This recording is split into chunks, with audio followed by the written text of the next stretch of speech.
A common question that we get from patients or potential patients is regarding heel bursitis.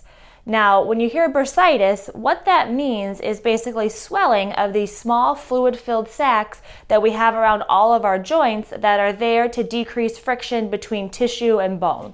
So if we look behind me on this picture, here's a foot and then here's our heel.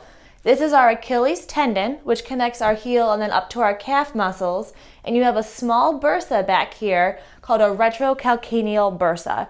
And basically, like I said, it should just kind of decrease any friction between the Achilles tendon and your heel bone.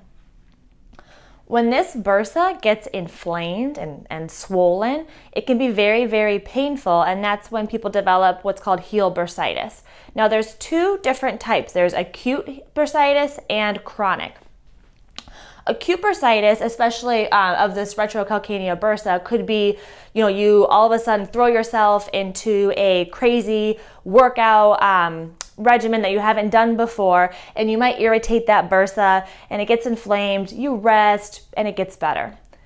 When people have what we call chronic bursitis, or they've had this chronic heel pain, they've been diagnosed with bursitis, but they've rested, they've maybe even iced it, taken anti-inflammatories, and it's not getting better, those are cases that need to be evaluated for a secondary cause.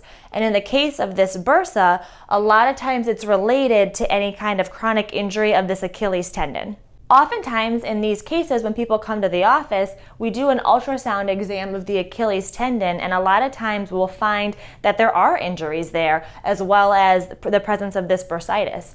Maybe they have an Achilles tear or tendinopathy, which is tendon degeneration, and just chronic tissue damage to that Achilles.